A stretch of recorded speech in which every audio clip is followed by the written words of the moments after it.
What's up, everybody? Welcome back to another episode of Study Hall here on TCGU University for the card game UniVersus. My name's Tam, and I'm joined by Tyler. And my name is Jeff. What Study Hall is for the unenrolled is we've taken a bunch of your guys' UniVersus topics as well as some of our own, and we sit down and we discuss them for your amusement, entertainment, and knowledge. So, with that said, a little bit of housekeeping before we jump into it.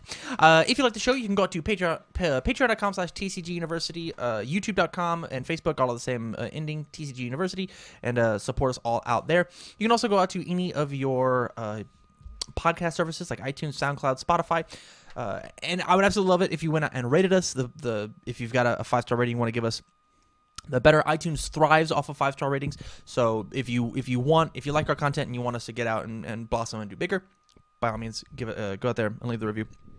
As well as tell your friends. If you're jumping into the game and you're brand new, definitely drop this in your friends' DMs. I'm sure you guys have got group chats, so on and so forth. Just pop off our new episodes, or you can come and hang out with us in our Discord at the $1 level, just like all the people who are watching live. $1 gets the live show on Sundays, and if you have 5 or more, you get a live shout out, just like these people here: Click Hardwell, Jay Rogers, Jarrett Hubbard, Jerome Weeks Jr., Justin Farce, Kat Maria, Kevin Broberg, Lucinda Lucetta, Samantha Stevens, Teodoro Ruiz, Tyler Zane Pease. Thank you, guys. Big shout-outs to our sponsors, Cards Custom Build, Ink Gaming, and the TCGU Bookstore. We'll talk about those later. My last big plug is we have started doing live campus championships on Tuesday, so make sure you come out there and root for your favorite person. This week's upcoming live is going to be the Meta Monsters, where we talk about, or we showcase off 8 of the best characters in the game. Before we jump into anything, I'm not feeling exceptionally well. I've got tissues. I have cough drops, so I'm going to do my best not to talk. Even all of this right now is just tearing at my throat. So, with that, Tyler, how's your week in UFS been? UniVersus been? Yeah, you got it right this time. Ooh. Been good. What have you been doing? I built a Van Helsing deck under order so that I can draw 7 with a Prism Storm of Torment. That is a lot of fun to do. It does feel like a blast, doesn't it? Yeah. It feels good. And then, besides that, nothing really. Yeah. Just edited, do work. Yep. I guess I recorded a reaction to the new Inferno. Where can you find that? At on our YouTube channel. YouTube.com/TCG University. Yep. And that's technically something I did in UniVersus, yeah. I guess. Yeah, for sure. Jeff, how about you, man?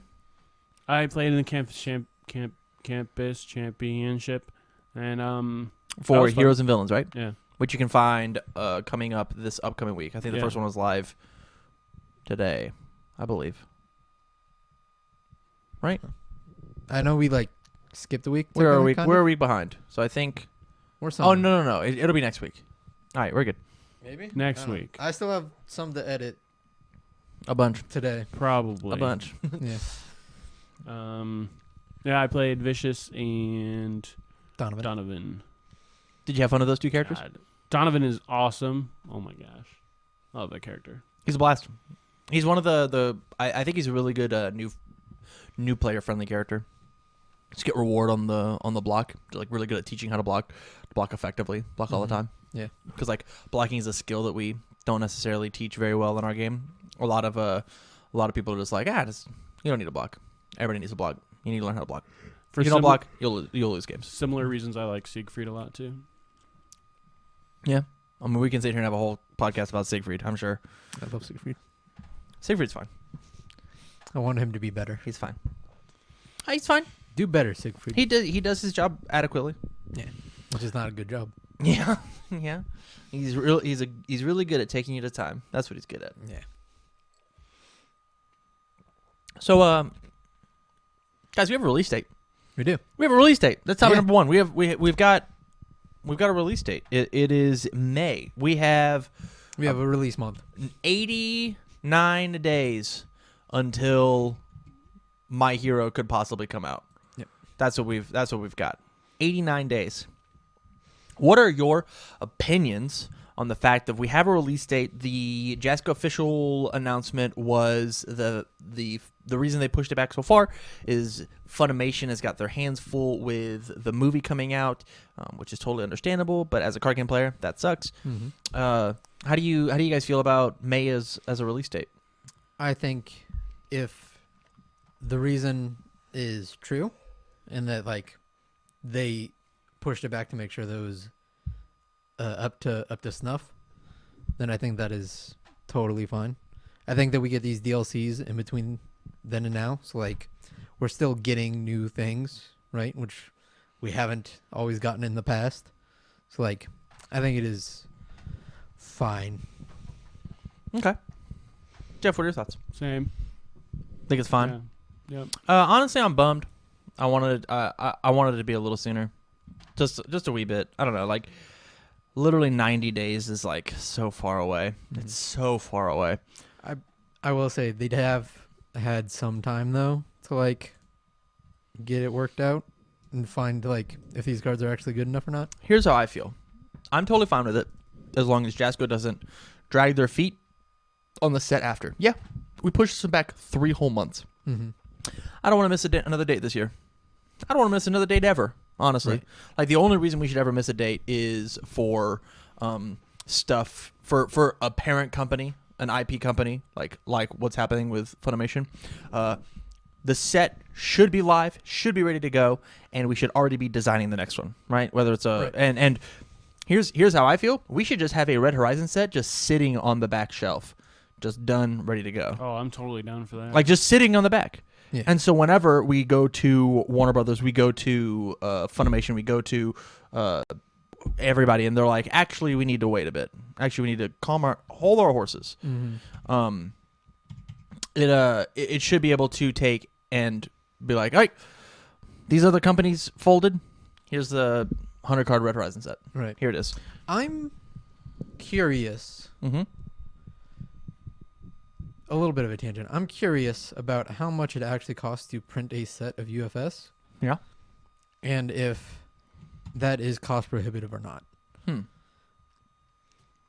Because if it doesn't cost an insane amount, right?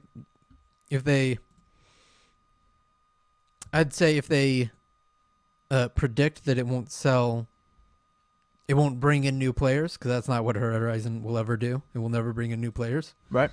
I wonder if they can account for that and only print enough stuff to like hold the community over for a while. That's fair. Yeah,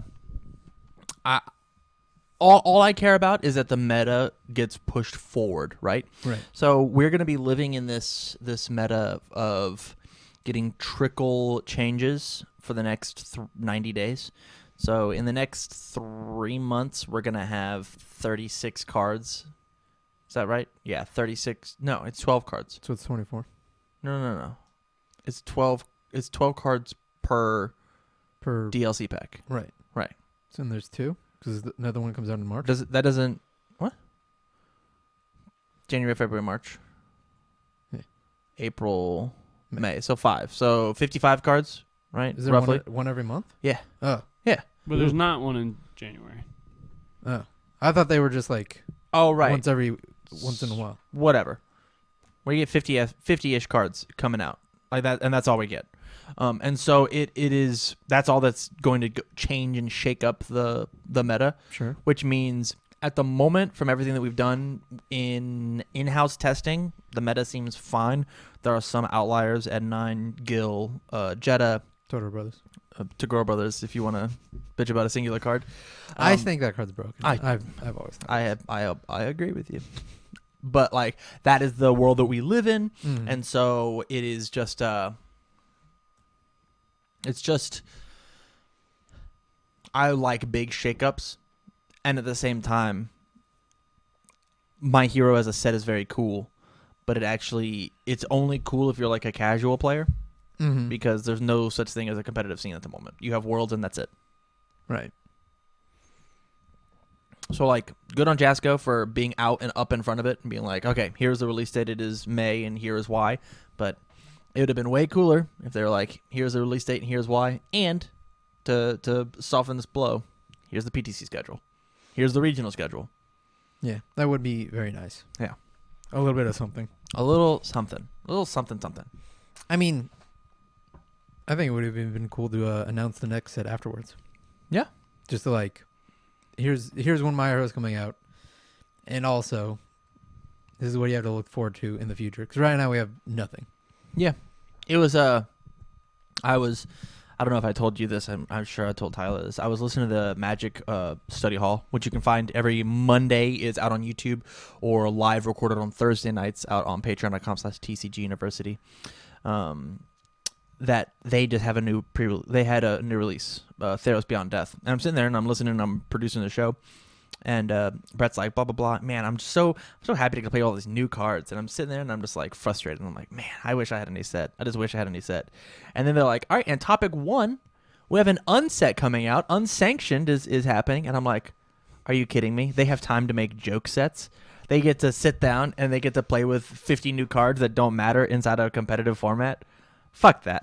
I just want my heroes so bad. I mean, you're being jealous of the game. Yeah, right. Like, I mean, I'm sure we've talked about it on the podcast before. Like, my number one dream is to like go to a regional or go to nationals for Yu-Gi-Oh! And there's like 4,000 people there. Close my eyes and open my eyes, and everybody's playing UFS. nah, well, yeah, that. And Like- I was more speaking to what Magic's been around since Forever. 90-something, 90s, at least 96, Yeah. maybe even before then. Yeah.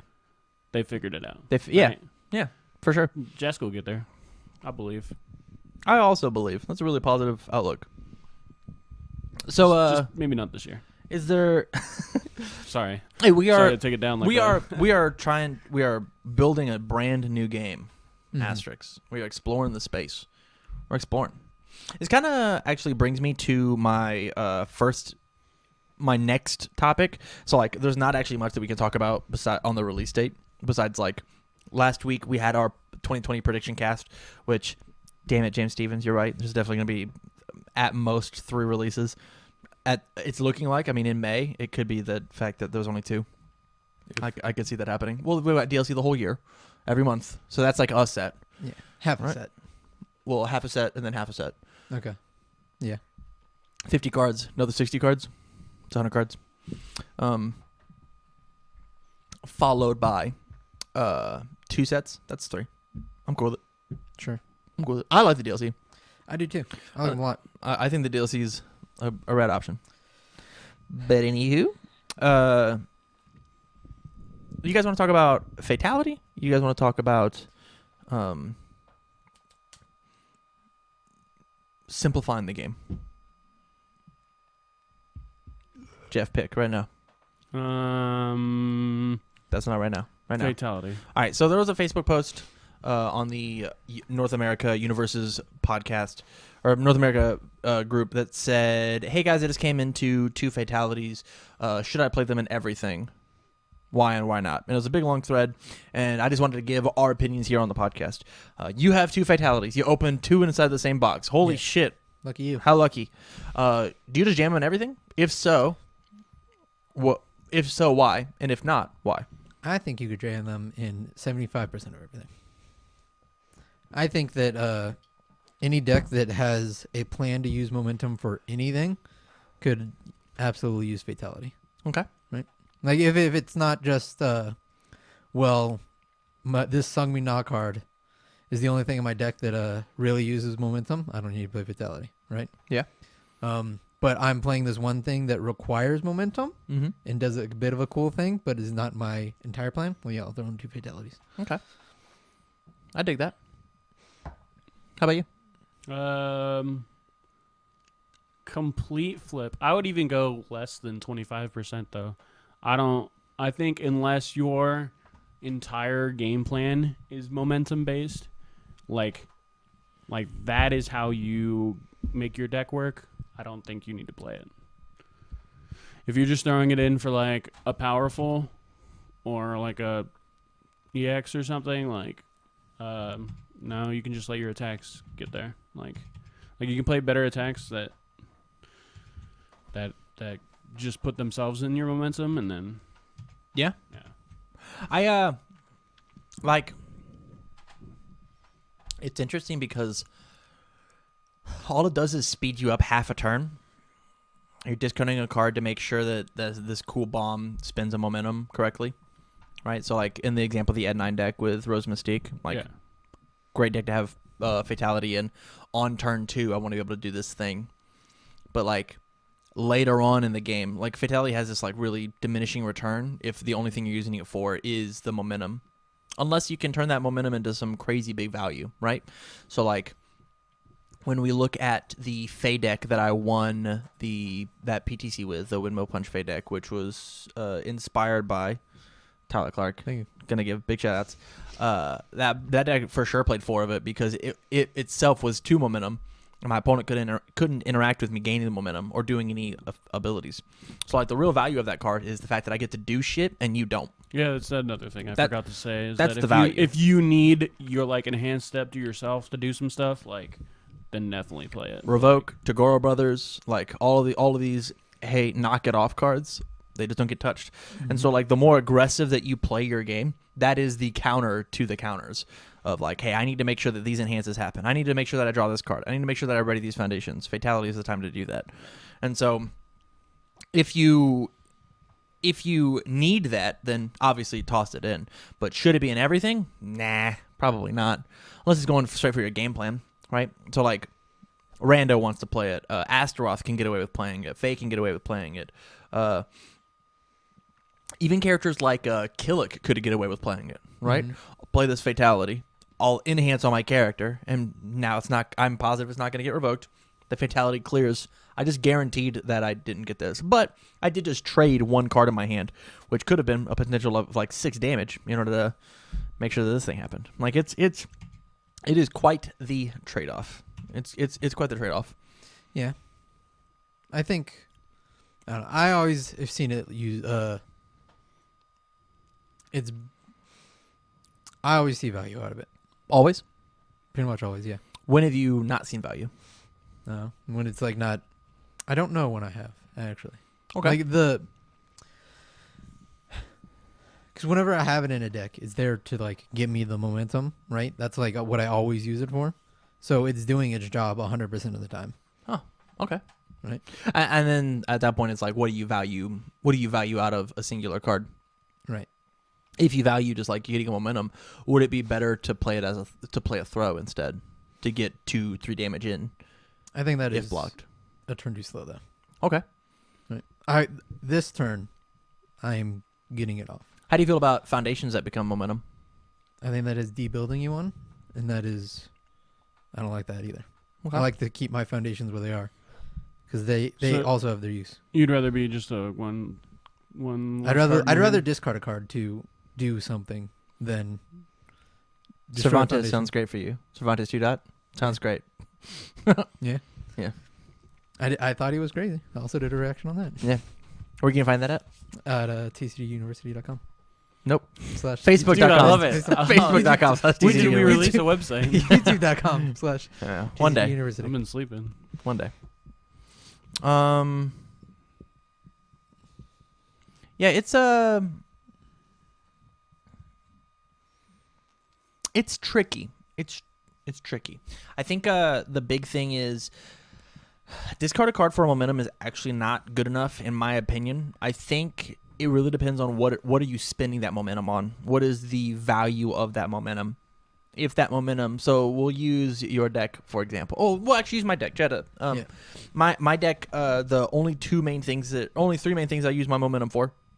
Number 1, -5 speed, which is very good. Probably the second best use of momentum. Number 2 lets me draw 2 cards, and number 3, it is a multiple attack. Yeah. Mhm. That's it. Like those are the 3 things I use momentum for. So actually, the Jetta matchup on the mirror match in my deck is actually really, really tough for me. Like actually, I have to play my ass off. I do not have very good momentum outs. But the -5 means I get to block everything, which means Jetta gets to work. Mhm. Perfect. The draw 2, I already have that because that attack that lets me draw 2 builds itself a momentum. And then the multiple also has the ability of add the top card of it to my momentum. So I don't have space in my deck for another attack, especially an attack that doesn't do anything. Yeah, This attack does not do anything. I was about to say, I was like, well, okay, so we're playing these fatalities now. You have to play 2 less attacks. So I have 2 more bad checks, 3 checks in my deck in order for me to not kill my opponent. Like, I need to draw 1 more attack to win the game. Oh, it's a fatality and 5 gray cards. I guess I'll build. This fatality didn't get me anywhere. Sure. Yeah. So I think it really depends on what you can do with that momentum. Like a hacker extraordinaire is like really a good use of momentum. The multiple is really good use of momentum. If my attack didn't already say build out play out a multiple, like, or grab a momentum for itself, like, we could see about playing fatality. Yeah. Closing thoughts? I think it's a good card. Oh, it's I got don't. a sweet 0 mid block. That's a 1 block. 1 mid block. See, I don't play that card very much. I don't think it's a bad card. I don't think anybody here thinks it's a bad card. Yeah. I just think it's like really, really specific on what it wants to do. I think it is more specific than it used to be, and I might be valuing that a bit more. Is that it used to be people wanted it banned, right? Yeah, I mean, and at the same time, like, it still could be banned. Like, I actually think it could totally still be banned. But think about the things that were playing Fatality at the time that it was, like, wanting to be banned. Like, Akuma plays it at a 4 of, and it's very, very good. But the reason Akuma gets played at a 4 of is because Akuma gets to stuff 1 to 2 additional face downs and grab a momentum for the Power 4 or EX or multiple for the Coffee Samba that it wants to play out on that turn. So, like, it wants to play unbelievably aggressively. I think Fatality will only get its true advantage, true worth at a 3 or 4 of inside of a deck that is aggressive. Right. When an aggressive turn is discard a card to make your other ship better. Right. And so inside of like a rando, like you Yeah, play that card I like a was 4 gonna of. say rando, yeah. You played it a 4 of because it says +1/+1/+1. That all sounds great. Right. Sounds a real neat.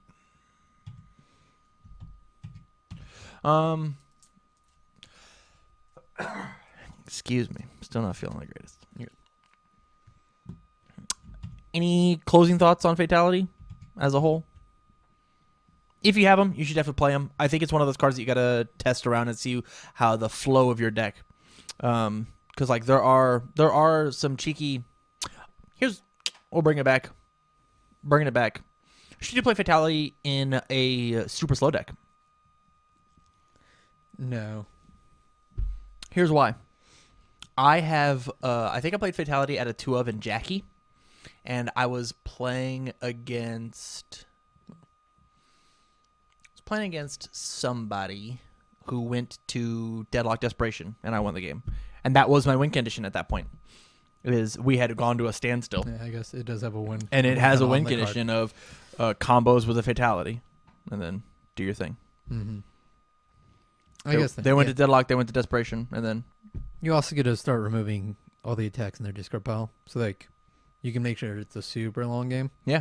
And then they can't kill you. Yeah. So I guess in a game that can survive that long. Like we were talking about Siegfried. That sounds like a great plan for Siegfried. I've always thought it was a great plan in Goro. Just Fatality people. Yeah, to death. Just mill them out. Yeah. That sounds hype. Yeah. That sounds real hype. I mean, no, it doesn't. Plan B. Plan B should never be Plan A, ladies and gentlemen. Never do that. Just make it plan A. No. Plan A is killing them. It's always Plan B. Plan B should never be Plan A.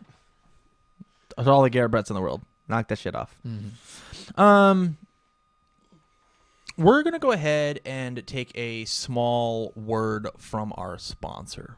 Ads right here. So our first sponsor for the show is Cards Custom Build. My dad, my family, my last name is Cardwell, has taken and they make really awesome cosplay and props and such. So there's a bunch of pictures on the screen, thank you Tyler, of the awesome cosplays that he's done of me in as Woody and him as Buzz Lightyear, and he's made a Han Solo and Carbonite replica. He's made a life-size R2-D2. He's been in papers and he does charities, and he wants to take and spread stuff stuff to the cosplay community. So if you go out to facebook.com/cardscustombuild or see the Etsy link down in the description down below, and you mention that you are from TCG University or you know me, Tamara Cardwell, you can get 5% off your entire order. And he doesn't just do big, huge cosplays. He also does a bunch of little baby small props as well. I know for one time for my birthday, I got all 12 of the Jackie Chan Adventures talismans. So he puts in special requests. Just hit him up. Once again, that's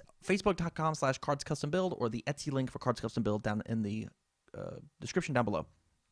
Our second sponsor is Inked Gaming. If you are serious about any sort of gaming, you know that gaming has to have accessories, from playmats to dice to bags to mat holders and so on and so forth. Inked Gaming is where you can take and get all of your custom gear, whether it be our logo or yours, whatever you want, they can take and put it on. Some of the best quality mats that I've done, I've ordered mats from all over the internet, and I gotta say, Inked Gaming so far has been my absolute favorite. They've got really nice stitch embroidered edges. The mats are not ultra thick, but they don't feel thin and cheap either. Inked Gaming has got some really quality stuff. So if at your checkout you type in the promo code TCG University, you'll get a discount at your checkout. I would love to see on our social media all the cool stuff that you get from Inked Gaming using our promo code. That would be rad. And then our last sponsor of the night is the TCGU bookstore. We have unlocked a new thing here in 2020 where we are doing merchandise. Yes, merchandise, where we can take, and thanks to threadless.com, we can take and put a singular logo, and you can order it on a bunch of different items, from coffee cups or coffee mugs to shirts to, we can even make leggings. There's some special order stuff that you can do if you request it. Currently we have two logos. We have our classic TCGU logo, as well as a hashtag James Sucks logo. You can just put on a bunch of different stuff. We're gonna have more pictures, more merchandise coming here in the future. But for now, if you're seeing this live on YouTube, we have the first 2 weeks that it's up, free shipping for you. So once again, that's threadless.com. All of these links are in the description down below. Let's go back to the podcast. All right, so the next topic that I have brought to the table was inspired by Tyler Clark. Mm-hmm. You were listening to one of our podcasts, right, as you were editing, and you had a question, right? Right. What was that question? Well, it wasn't necessarily a question. Is that you guys were talking about if you had infinite money, how would we build a video game version of UniVersus, because you would start playing Hearthstone, right? Mm-hmm. And I just thought of what my opinion would be on that. And I guess I wanted to pause it. So I guess the question again, so that I could just state my opinion. Oh, sure. Okay. I'm gonna dovetail off of that just a smidge, Mm-hmm. right? And I'm gonna change up the question because of your initial statement, Right. And your initial answer you told us off air, which was like, should we take off responses? Right. Is that the way that we do That is it? the only way that we could actually get a video game version or an online version of UniVersus, because responses are far too complicated. So the real question of the topic is, would simplifying the game be better for newer audiences, or would simplifying the game be better for the game? Should we just get rid of responses altogether? Should we get rid of forms? Should it just be playing and enhance? Should it be playing and attack, playing enhances? Like, should that, and what would that game look like? I don't think it would be. So, like, I think forms are fine, and you can do stuff with the forms. It's that the response window on every single thing in the game is what makes it so complicated that we can't. Nothing can be made of it, right? So I think that a different format would be cool with no responses. Not necessarily the entire game altogether. I'm not even saying, like, ignore the video game part. That's Sure. where the question came from. Right. We took away all responses in the game right now. Mm-hmm. Is the game better or worse because of it? I think worse. Why? So, like, I guess one of the selling points of this game is how complicated you can make it. How no two decks are going to be exactly alike. and how interactive everything is. You got to pay attention to this game. You can't sit there. You can't pull out your phone and let your opponent play their turn, and then come back in and be like, "Oh, okay." Right? You have to watch everything that's going on so Yeah. that you can react to it in some way. Jeff, what are your thoughts? Yeah, I don't think that we can no. I think it has to be a part of the game.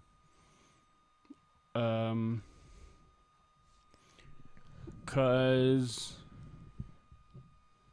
I mean, maybe we could do without them, but I think I like responses. I think they're fine. I think it's not overly complicated. The timing of them is, but the concept of them is not. Okay. So I think the big thing about responses is that, as you said, the timing is strange. I think if there was a little more, I think if you fix the verbiage and make all text match what all text is, like using simplified words like build and so on and so forth, and like making sure that if this card triggers and this card triggers in the same window, they should say the same thing, and then their effect should be different, right? Right. If this card leaves your staging area, if this card is removed from your staging area, that should not happen anymore. Remove is a word in our game. That should mean removed from the game, right? But that's not how card text works. man, that sounds like problem solving card text. Yeah, as soon as we start fixing that, I think you get to then be more complex with when things happen inside of the card game, because as soon as everybody's playing the same game, as soon as everybody's playing the same type of UniVersus, that's one of the things that Kevin Broberg is a big fan of. It's a really strange because you have all your keywords, and then they just forgot about that idea when they were writing the text. It's because from my understanding, the design team knows what they want the card to do, and so they just write it. But then going back and comparing it to other cards that do similar things is just either doesn't happen or it gets missed in the editing step or something along those lines, or they think it does what it does, but it doesn't do what it does. Black Dog's Fang, right? That card, that they knew what they wanted it to do. It now does what they wanted it to do, right, as opposed to what it originally did. Do you know what it originally did? Yeah. Can you use the response after it resolves? Yeah, after an attack resolves. Right. And so the deck that came out, especially in Turbo, which is a 40 card format, was 4 Black Dog's Fangs, and then the rest all 2/5 no block foundations in Fey. And then you're just I'll play this thing. I checked a 5. Cool. I'll add a momentum. All right, resolves. I'll pick it back up. I'll play it again. I'll play it again. I'll play it again. And so they knew what they wanted to do with that card. They wanted it to be the other one whenever another attack resolves, but just you missed the word other, and then it fucks the whole card up. Did I just blank on that name? That's okay. If you fix the problem solving text, you get to then explore the response, the form, the combo. You can explore it easier because it's easier for us to link ideas together of what's happening when. You were thinking? It's one of Jet's foundations. The one that moves down. Folktale Storyteller. Yeah. That one should just say our card pool, if you have 3 or more foundations, build this foundation. And then build means put it down, right? Well, I think build actually might mean face down. I think build might mean face down. Okay, then we can just call face down set. Why not? Isn't setting a thing in Yu-Gi-Oh? Sure. It's not like a thing though. It's not like tapping. Okay. Okay. Yeah. Is set a player colloquialism, or is I mean, I think they said it in the anime and it might be in the rule book, but I don't think it's a thing. That's fair. I mean, at the same time, I'm sure you could find another word anyway. The word build just means add this card to your staging area, and we could either say build face up or build face down, and Yeah, still that save too. still save text. Mm-hmm. And then you could like bold build. Yeah. If you wanted to. Maybe it's not a keyword though, and that could be sketch. Interesting. Yeah, I think the more simplified that you make the game, the better of a chance you have of making new players enjoy the interactions. And then whenever you make the game, simple yet effective, and that's like the right word, simple yet effective. Your players get to make their own combos, which is like what's beautiful about this game. Right. Right. Yep. When we look at Van Helsing, simple yet effective. Right. Commit, draw cards equals stun rating. Mm-hmm. You know, she was not designed for the fact to play this dumb 7-drop that's not even a weapon to draw 7 cards. Kinda. That's what Fam tested her with. So like that's not when I guess that you wasn't look at that designed, card, yeah. it is not designed to. That's not a weapon. It is not a card that you can stun with, Right. until super late in the game. Right. But it's cool. But it's Mhm. super rad, and it lets you explore this extra space. Right. It's just simple and effective design means that I get to mix and match stuff, which is why I like Dr. Wily so much. It is simple but effective design. Mm-hmm. Like, I get to explore the space a lot with Dr. Wily. I'm trying to destroy foundations, packing my deck with allies. That's really all it's going for me. And that's all Jasko told me I had to play. That was it. Destroy stuff, allies. And then the rest of the deck was something that I had to come up with. The rest of the deck was something I had to build. As opposed to when you look at like your standard kin deck, it's really it's simple but effective, so on and so forth. But like the best thing to do in kin is just to play all the kin's cards. Right. And Like that's Raptor. That is how Street Fighter vs. Darkstalkers works, right? Mhm. You just play all their support. There's a small asterisk there. Play all their support and do it. Again, that's why I like the Street Fighter vs. Darkstalkers character so much, because it is so simple but effective. Like Lilith, great fucking card. Mm-hmm. Great card. Great kit. She does everything she wants to. Simple, effective. 3 damage attacks, make them big. You got a cool attack? No, you don't. Mm-hmm. Raptor, Gil, Ken, Jetta, Lilith, even Morgan. Like, just slam 4 of all the Morgan stuff in there. You have a playable deck. Right. And you can't say that about a bunch of other characters. Like, look at Cassie Cage, one of the most complex characters in the game, but reaps the rewards. Right. Reaps the rewards. Final thoughts on making the game simple? I think that it'd make a cool meta Yeah. if there was no responses.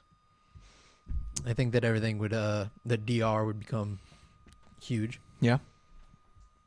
And then I think that's kind of fun. Yeah. I can see that. Mm-hmm. I can see that. That's the reason why I was like, I wanted the video game aspect of it to be that it has no responses, right? Because then it's, you just watch them do something and then you maybe do something back. Well, like at that point, then like going back to the video game, we have so many chat options, like so many, Mm-hmm. and even like typing card text wise, like it'd be super easy for us to chat and give us 1 second. I'm gonna pull you on. I'm gonna put you on the podcast. All right, leave. Bye. Leave. How far are you in? Are you just starting? We're about 30 minutes in. We'll talk later. I was saying it's like 5 o'clock. Anywho, Mm-hmm. it was even like plenty of Yu-Gi-Oh sites have online free-to-play stuff, and they just use a chat. Like if they want to use an ability, they just say EF enter. I'm using my effect, Mm-hmm. and it could easily be E, click a button. Like playing on tabletop is like super easy. I could honestly do it if they had a chat. I could do it without voice chat. It like we have Discord, we have Skype, we have Google Hangout, right? Like there's Sure. so many ways for us to figure out how to do that. For the same way that like you don't have to go play Overwatch with a mic on, but you can. Makes the game better. Sure. I also was thinking more of a like mobile aspect. Mm. Right. Yeah, I don't think you can do it on mobile. Unless you don't have responses. I mean, even then, like, I mean, you can get lost a bit in the weeds. so because I get to do stuff on enhances on my opponent's turn, the game's gonna sit there and ask me if I have one. How many times do we pass on enhances and then later do one? Yeah. I mean, like, a back and forth isn't bad. Like, it's just a button press on the screen of pass. Well, here's the thing though. Like at that point, then the game tells you. So the game either is stalling on purpose to let my opponent know that I don't have a thing. Let's say I have. An enhance on an action in my hand, right? Mm-hmm. I've used all my enhances on my board, and the game asks me if I want to play an enhance. Well, now they know I have an enhance in my hand. I mean, you can just always have a pass or not. But then the game slows down. Sure. Like, that's one of my my least favorite parts about playing Magic online with all these response windows.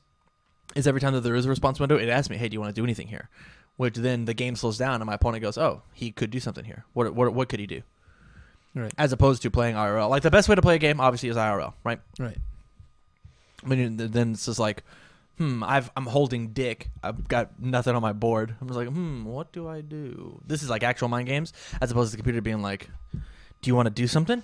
How about we do something, huh? How about we do something, huh, champ? Let's do Yeah, it. but if you know that it's always asking, then you know that it's always asking, and like, if it should maybe it should just ask even if you can't do anything. But then like, wouldn't that be annoying? Like think about how many times it's annoying whenever your opponent. Sure. Everything's annoying. I'll play fatality. You're enhanced. Yeah, everything's annoying. You can't get around that. That's fair. You heard it here first from Jeff. Everything's annoying. Trademarked.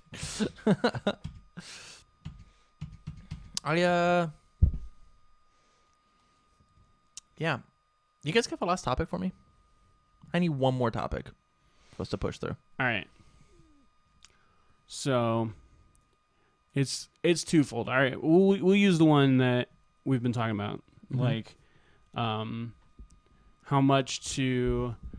So 2 weeks ago on the campus championship, this is just an example. I got blown out on 2 turn 2s. Maybe it was a turn 4 once. But in the first game, I could build like 5. I was playing a 6-hander. I built 5 foundations, and he happened to have enough juice to kill me on his second turn. And then in the second game, I think I might have had 2 turns, and then he killed me on his his second turn again. He went first the game 1. I went first game 2. He had total of 4 turns. How do you, other than the obvious, which is, knowing what their character does, how do you like decide how much to build on a? Is that the only clue you have is what they're playing? How much or does it matter if you're going first or second? For me, it doesn't matter. I always build out my entire hand if I can, unless it's like I'm going to start needing to check 6s. So if they just have the nuts, you're like, much. oh, they had the nuts. I guess they usually don't have the nuts. Dab right now. They usually just don't have the nuts. Right. Tyler Clark. There's like a million things to consider when building out turn 1. And so we can just take it like step by step. First and foremost, who went first, me or them? All right, let's just take that game 1. They went first. Then I don't build out everything that I can. I make sure I hold at least 1 mid block. Okay. I hold a mid block. If at all possible. If not, then I hold a high, and if not, then I hold at least 1 block. Otherwise, it is just the gamble of like, if I know that I can't hold like effective block zones, then if I can't hold effective block zones, then fuck it. literally, fuck it. I'll build out what I can and see what I can do to posture on the next one. There will Like- never be a non-block in my hand. Turn 1. I'll There'll say that. never be a non-block. Yeah, I will always try to build that up unless it's an attack. But I will, like, of all the turns to have a non-block in my hand, it is turn 1. I don't like going into turn 2 without a block. To the point where, like, I will review a non-block attack or foundation in order to try and find something if I don't think I can build it the next turn or so on and so forth. But it really depends on matchup knowledge, which is why, like, playtesting matters. Can I ask who you lost to? It was Molina. Okay. Yeah. So I mean, that was like a twofold problem. He has it's a response on play. Yeah. Yeah. To make you discard a card. Yeah. And so, like, you weren't playing around the character, and I'll just say you weren't, even if you were. Sorry. Right. So, like, you weren't No, playing you're around fine. the character of having to discard an extra card. And you weren't playing around the fact that the character has an ability on her that lets her play out bigger attack strings. She does have +2 to your next check to play a card, right? Right. And so it's super possible that she, like, plays a bomb, checks a 3, taps everything, uses her ability, plays another bomb. If you only have block for one bomb, then you're going to be at such a negative spot. Like we looked at the game against Tyler today. He went first. I was playing Jetta. He's playing Van Helsing, and he built 4 foundations and then passed. And then I built 2 assets, 2 foundations, and held 2 cards, like knowing that I can't block anything. He then plays the 7 diff, and then just like punching Judy's it twice and hits me for 14 on turn 1, and then plays an icy slide and hits me for another 5. And I'm just like, I'm starting at 8 on turn 2 as Jetta. I have no health regain. I've got a little bit of damage mitigation because of my thing. And so, like, what did I do for the next 2 turns? I just built and held really good blocks. Built and prayed that I had the right block zones. And then he built, and then I built, to the point where, like, I had 8 foundations and he had 4 foundations because I was using my character and so on and so forth. But, like, it really just depends on how well can you stabilize after that thing happens. Looking at your hand, looking at your board, even to the point where, like, there's sometimes where, like, I'll look at a board that I see and I look at my hand and it has 5 foundations, but in the situation at this point in the game, these 5 foundations just don't do anything. So I have no problem sending back a hand of 5 foundations and being like, you're not good enough, especially because of our new mulligan rule. This hand doesn't do anything. There's no relevant card text on any of these cards. Get rid of them. Let's draw fresh. Even if it's draw 3 and 3, now I get to maybe review one. Now I get to have my 3, and I have 3 cards that probably have blocks if they're attacks. Like, there's a bunch that you can do when it comes to building that's not just like, oh man, I need to slam down as much of my hand as possible. When you're going first and you don't think they're going to attack you on turn 1, yeah, you should build out everything. But if they're going first, it should be, what does the card text do to help me survive? What does my hand do to help me survive? What are they trying to do to try and kill me? Look at the first 4, 5, like with Melina, I'm sure she built 5, right? Like, look at the top 5 cards of her discard pile. What's her deck doing? Yeah. What do you think is going to happen next turn? Be a little, have the premonition of being like, oh, on turn 1 you checked a reduction and a sadistic ways. I need to be careful of that. I need to hold a bunch of fucking mid blocks. The highs and lows are not going to cut it. He's going to half me to death. Right.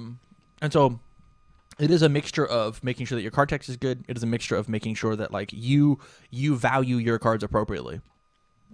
Like, if it was my Jetta deck versus that Molina deck, right? It's a card that I don't hold, the Syndicate target. That card has no value in that matchup. You can block a downward spiral. Anywho, I don't know where we cut off, but the camera died. That doesn't happen in like a year.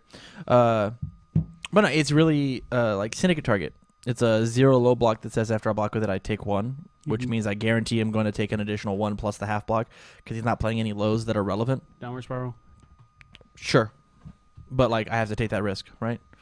From the example that I just gave, he did not check downward spiral, so I can't assume he's playing it. Okay.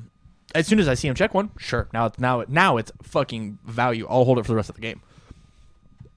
I'll hold it plus one other card, DR everything with the momentum, and then downwards block the one downwards spiral that matters. I can't tell you how many games that I've played against Tim Keefe, or I've played against Cassie, or I've played against whatever, where I have literally opened up Nightmare Tears and held it and been a 5-hander the entire match, because on turn 6 he plays Missile Launcher as his 4th card, and EXs and gives the speed. I'm at 4. There's a Nightmare Terrace block. Okay, there it was. Like, there's so many times that, like, I see people, like, I'm gonna call you out. You built 2 Nightmare Terrors against me. Yeah. One of my best attacks in the game is a 4 low for 5 with stun 1, and that's just a free block. Right. Like, for free. Sure. I prioritize having foundations over blocking them. I get that, but that card says that you don't need foundations in order to block. Sure. That's not why I wanted foundations, though. I wanted to be able to play a 7 difficulty attack. And from there, maybe that's no longer the game plan, or at least maybe you can't cheat it out as early as you want it to. Mm-hmm. Yeah. Just like you have to change the strategy in order to fight. Like, Jetta's a real asshole. Like, he really, really is. Mhm. You have to be able to change what's going on. Know what I mean? Yeah. I think it truly is dependent on what it takes all of those things, and you should take into consideration all of them, to the point where, like, the next time that we play each other, let's, like, even if it's like, let's take a bunch of, like, random commons and uncommons and just, like, play the game, right? Like, just take a grip, no symbol chaining, no whatever, and, like, play. And now we'll go through the process of, like, what do these cards do, what do they not do, like, what am I trying to keep, what am I not trying to keep, you know? Yep. Yeah. Any last minute thoughts? And then, like, the second half. Oh, this is a 2-parter. Um, The 2-part. Did you say anything about this at all? Building I build out my turn every single time. every single time? Every single time. I will always try to build as many foundations as possible right away. I do not. I can survive one turn. That's what I always thought was the smartest, but, like, I'm always going to assume that I'll think- survive one turn. I know I've said this before, but I think that, like, I just get so impatient. I don't know why. I just need to slow everything down. I mean, I'm the same way. But So. So to qualify that, it's really easy. So, man, I gotta stop talking. So the big thing about building out everything is that's something really easy to say to a new player. Of people, when I say, hey, you got to hold cards in your hand in order to block, they're going to sit there and build 2 and hold 4.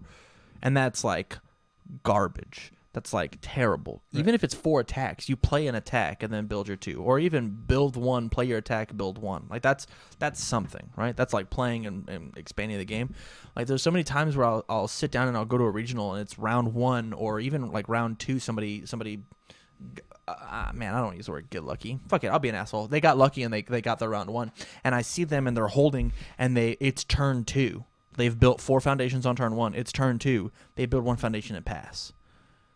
And I look at them and go, okay, I'll build 4. It's yours. These 2 foundations and all this card text is going to help me.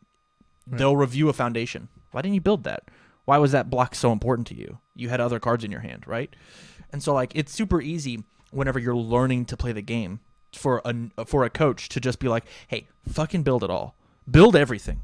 If they kill you, they accidentally kill you. That's fine. But get in the mindset of, I need these cards down on the field so that their text is available, as opposed to up in my hand, where the only thing that's available is that top number. And so that is the mindset of build it all. But then, just like with everything, like Goldilocks and the 3 Bears, too much, too little, just right. There is a time where, like, I played against you today, and I was at 5, I think. He was at 14, and I played 2 cards, held 4, drew an extra 1 on his turn, and I had 5 cards in my hand because, like, I'm at 5. If I miss a zone, then I lose. But that's obviously not turn 2. And so you need to make sure that, like, you are reading the situation appropriately of, when is it okay for me to build my whole hand? When is it okay for me not to build my whole hand? There's plenty of times where, like, I've drawn 4 low blocks and been like, well, these would be really good in my hand, but I know he's not going to play 4 of them. What are the best 3 and slam them down? Right. Yeah. I know his exact list because I played it before in rounds, and now we're in tops. He's not playing any lows. I should build at every foundation. There's no reason for me to keep any of these. They are not going to be useful. There's no value for them in my hand at all. Yep. What was part 2? So I was thinking about this last night. It ties in. I think it ties in pretty well to what we just talked about. Basically, have you lost in any match, an Yes. important match, No, I've never lost. because your opponent knew your style of play? Probably. Yeah, for sure. Right? Because, like, for example, Tam is really good at playing, like, one attack, and then 1 or 2 attacks, and then building 4, or 3 or 4, or something like that. Mm-hmm. James, on the other hand, typically holds attacks until he can do a larger string of attacks. Mm-hmm.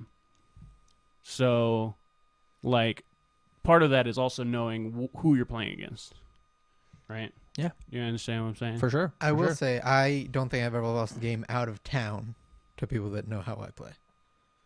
Right? Because I just don't think they know how I play. Mm-hmm. They may think that they might, but they probably don't. Right.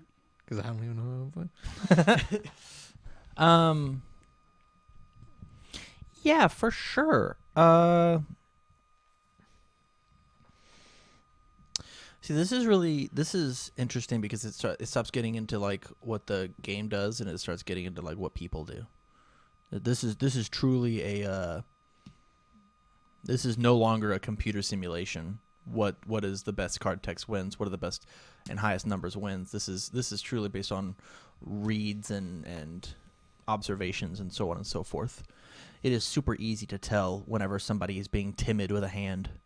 It is super easy to tell whenever you're trying to lure somebody into a trap, or it's super easy after the trap has been sprung to have been like, shit, I should have known better than that, or I went a little too fast, or so on and so forth. Have I sat down and played against anybody that I knew they had my number from the beginning?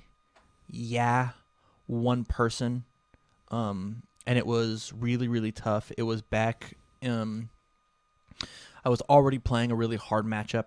It was at the Rockford PTC versus Garrett Brett. Garrett Brett is one of those players that after 4 turns, he's probably got your playstyle figured out. He's probably got you, he's got you dead to rights. And so from there, you have to beat him with card text and like pure optimization, as opposed to like he takes heart players and he just eats them up. He's just so analytical that he'll just pick the best option and not care about your gamble, unless you roll the 100, right? Unless you actually absolutely did it. Yeah. So Garrett Brett's one of those players that will just demolish you because of it. Besides that, I think it's super easy to get smashed out of town. The only reason that I beat Samantha Stevens at Rockford is because I knew how she played. That was it. I knew that I was a better player than her, and she knew that I was a better player than her, and so her nerves got the best of her, and she picked up bad cards off of her Goro form. Like I'm at like 4, and she's got like 3 throws in her discard pile, and she chose to build, and I'm just like, great. I drew 5 attacks. I'm a Scorpion. I'm at 4. I killed you. And so like she was too timid, and I made sure that I didn't let that happen, and so I beat her. Yeah. And I'm positive the exact same thing has happened to me. I can remember.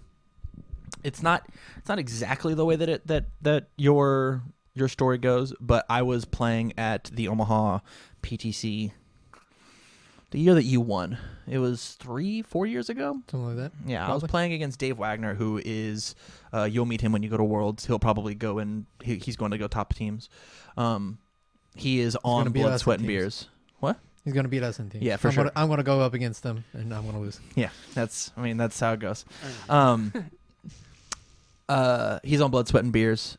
He's 2-time defending team's national champion. I think they lost this year. They probably lost in finals, if not top 4, to Scott Summon's team. Big shout outs. But I was playing Dr. Wiley. He was playing himself while his character was still legal. And I had an attack in my hand. I had a Capsule Zap, and I had to check a 5 to pass it. And it's the only card left in my hand. If I passed it, I won, and I chose to just pass my turn to hold it as a block. And I'm like, I need the block. And then he just like threw attacks and did it, and he's like, man, so lucky you didn't have another attack. And I'm like, I did. And he goes, oh, then you should have played it. Like, you take the gamble. Like, you take the risk. And so, like, he was allowed to capitalize on me because of how bad I was, but it wasn't necessarily his choice to do that. I think one of the best ways for you to get good at this game is to fight against people who know what the fuck you're doing. Like, sitting down playing against your Ed 9 deck, I sat there, and so I sat there, and I played against you. And I've played against you a bunch, probably more than most people at this point, just because like I want to make sure that everybody's getting in the reps that they need to. I'm gonna sneeze. And then I turned around and I fought against big shout out to another TCGU sponsor player, Dylan, who's playing another Ed 9 deck, whose deck is very similar but not exactly the same. And I manhandled him because I knew what his deck did. I knew the lines that he was allowed to play. And then after a couple turns, I figured out how he wanted to play it. He wanted to all in on these very specific plays and these very specific moves. And then I was just like, oh, I figured out that that's what you want to do. Well, then I'll tailor my game plan to it. So I need a bigger brain. Yes. You just need I don't know if I have all this processing power. you need a bigger brain. You need to play more and try and see more unique different lines. Like the thing, like James explains this in a terrible, shitty way. Of course. But like his idea of I make bad plays just to see where they get me it's got a bunch of holes in it, but it holds just enough water to like let you think about it, right? Yeah. And I only really think you should go back and think about it like that after you get done with after you get done with a turn, and just sit there and be like, all right, what happened if I played my line this way? Go back, look at your checks, go back, think about what he has on his board. Okay, maybe that would have been a little better. Next time, maybe I'll try that instead. As opposed to being like, hey, this is the obvious worst play, let's make that play. That's a bad way to think at it. But if you've got two 50-50 shots and you always go with this one, maybe try this one on the other hand. Yeah. Thoughts? No thoughts. I think I also need a bigger brain. That's what I was thinking about. Or I need to actually put more thought into how I am structuring my turns. So I don't usually do that. I agree. I just I look at my hand and I'm like, well, let's go for it. Yeah. Right. And I put very little thought into what happens after that, or into like how anything is going to turn out. I just let the dice roll. Yeah, it's something to be said about like hoping your opponent misses a trigger or a play. Like when I kind of had that game one dead to rights as soon as I got both of the assets up. Mm-hmm. The one asset that said at one of my desperation, put your thing in a momentum, and then I built a swordfish like 2 turns later. Like I don't know how you push through a kill turn, and so like your entire motive at that point should have been, I need to build so that I can draw a 7 diff and have enough foundations in order to make him use both of those. And I was only looking at the swordfish. I did not look at the other one. I was trying to make you trigger the swordfish, and then when you put my attack in my mouth, I was like, haha, I got it. Why's that swordfish still there? Oh, fuck. yeah. And so like you got to be able to like sit here and weigh what cards are going to do what, like what am I afraid of, and then sit there and think about, he did just seal an icy slide. He's got a bunch of low blocks in his staging area. Can I see your discard pile? He's got 4 more low blocks in his discard pile. He's out of low blocks. I should just overload low, or the exact opposite. He's got a ton of highs in here. He's holding a bunch of lows. I can assume that because every other attack in this game I've made low. So I'll make him high now. Right. Or fuck it, I'll make it mid. He's holding highs and lows. Duh. I'm gonna change it to high and low. Now my chip damage is gonna work. Like one of the sickest plays that I've ever seen somebody do was Mason Johnson 1,000 years ago at an Omaha event. He was playing against, I believe, Chris Smith. It might not have been Omaha. It might have been another event. He was playing Cammy, and Chris has got 3 cards in his hand.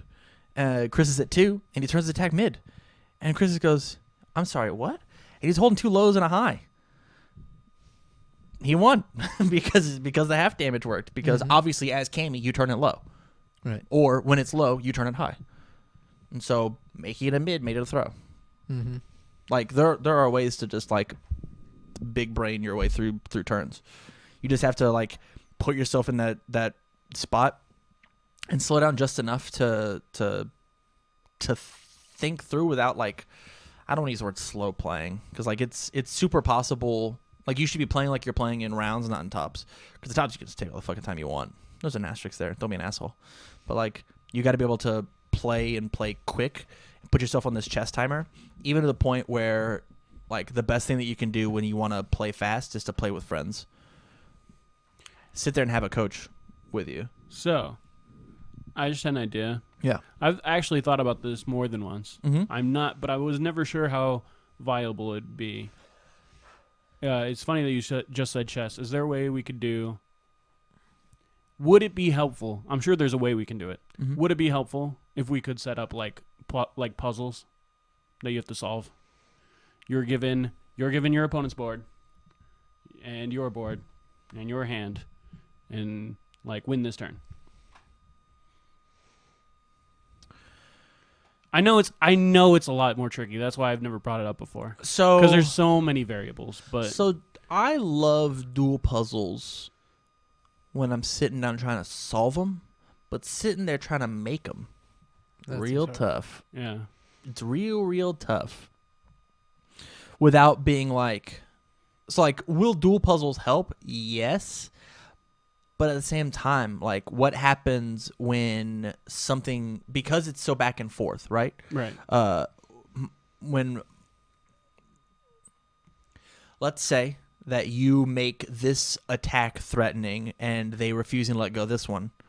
Well, now they don't have the refusing to let go ready for this other attack. But what happens when they just eat that one because they have the block for the other one? Because they have the block for it. Right. Like, So I thought it might be too complicated. because of the way that my opponent can interact, because there's a master's thesis worth of text on both of our boards, not to mention our hands. An example of today, you were playing Xiang Mina's new Meteor style. You gave it 24 damage. I had a thing that could stop that 24 damage, but I didn't because I had a high block. So like you were trying to bait out that asset. I had a high block. There's no way for you to have known that. Right. So like I think there's just too many moving pieces in order to make that happen. Yeah. Thank you very much for watching, you guys. I would absolutely love to know your guys' thoughts in the comments down below. This has been a slow one. It's been a chill cast. Sorry, I'm not bringing the energy. Like I said, I'm not feeling too terribly well. If you guys have any dual puzzles that you would like to share down in the comments down below, we would love to sit down and try and solve them or try and help you make them better or so on and so forth. Like I said at the very tip top, go out and support us either out on Patreon or any other way that you'd like. And make sure that you go check us out on iTunes, Spotify, Google Play, so on and so forth. So from all of us here at TCG University, stay learned. Get learned. Ben learned. We will see you guys next time.